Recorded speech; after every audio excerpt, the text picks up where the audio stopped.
গণতন্ত্র প্রতিষ্ঠান নামে কথিত পারমাণবিক অস্ত্র ঠেকানোর নামে সার্বভৌম দেশ ইরানে যে অপকর্মে মেতেছে মার্কিন যুক্তরাষ্ট্র আর ইসরায়েল, এতে তারা কি লাভ পাবে? লোকসানের খাতাই তারা খুলেছে। বরং পৃথিবীর অর্থনীতির চলার শক্তি, জ্বালানি তেলের সবচেয়ে গুরুত্বপূর্ণ পথ হরমুজ প্রণালী কার্যত বন্ধ। জলপথটি পার হওয়ার চেষ্টা করলে যে কোনো জাহাজে আঘাত হানবে ইরান। যদি বলে এতে জিতে গেছে আসলে রাশিয়া। রাশিয়ার বন্ধু ইরানের হাত পা বেঁধে দেশটিতে পুতুল সরকার বসানো এবং দেশটির বিশাল জ্বালানি তেল সম্পদ নিয়ন্ত্রণে নেয়াই যে যুক্তরাষ্ট্র ও ইসরায়েলের জোটের আসল উদ্দেশ্য, তা তারা এখন স্বীকার না করলেও কয়েকদিন পরে বিশ্ববাসী নিজেই দেখবে এবং বুঝবে। এই সংকটের মাঝেই রাশিয়া এক অদ্ভুত কৌশলগত সুবিধা পেয়ে গেছে, তা মাথামোটা ডোনাল্ড ট্রাম্প টের পাবেন পরে। রাশিয়ার কাছে যাওয়ার আগে হরমুজ প্রণালী নিয়ে কিছু পুরনো আলাপ আবার তুলি।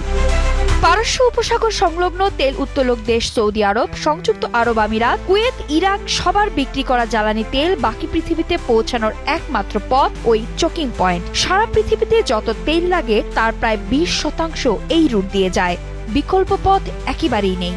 ইরান যদি ওই জলপথে মাইন ছড়িয়ে দেয় তাহলে তা হবে বিশ্ব অর্থনীতির গলা চেপে ধরা। এক্সট্রিম মশার কয়েল প্ল্যান্ট ফাইবার দিয়ে তৈরি, ডেঙ্গু, চিকুনগুনিয়া বাহি সহ যে কোনো মশার বিরুদ্ধে দেয় এক্সট্রিম সুরক্ষা। ঘটনাটা যা ঘটার তা এই 3 দিনেই ঘটে গেছে। জ্বালানি তেলের দাম বেড়েছে এবং বিশ্বব্যাপী শেয়ার বাজারে চাপের মুখে পড়েছে। ব্রেন্ট ক্রুডের দাম প্রাথমিক লেনদেনে 13% পর্যন্ত বেড়ে ব্যারেল প্রতি $82 পৌঁছেছে। বিশ্বজুড়ে নতুন করে মূল্যস্ফীতি শুরু হয়ে গেছে। যেসব দেশ জ্বালানি তেল আমদানি করেই চলে তারা এবার বিশেষভাবে বিপদে পড়তে যাচ্ছে। এবার রাশিয়ান ফ্যাক্টর নিয়ে কথা বলি। শায়েস্তা করতে গিয়ে দেশটিকে আসল গেম চেঞ্জার বানিয়ে দিচ্ছে আলোচিত 2 যুদ্ধবাজ। রাশিয়াও বড় মাপের জ্বালানি তেল উত্তোলক। বাকি পৃথিবীতে দেশটির তেল যায় বাল্টিক সাগর, কৃষ্ণ সাগর, উত্তর মেরু আর সুয়েজ খাল দিয়ে। পারস্য উপসাগরের সংকট রাশিয়ান তেল সরবরাহ আটকাতে পারবে না, কিন্তু তেলের দাম বাড়বেই।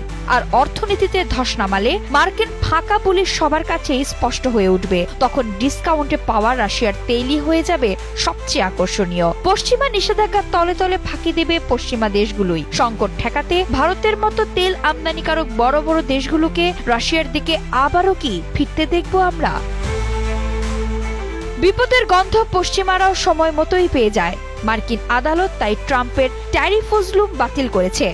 ইরানের সঙ্গে যুদ্ধ চালিয়ে গেলে দেশটি যে তার জন্য পুরোপুরি প্রস্তুত তা গত 3 দিনে বোঝা হয়ে গেছে।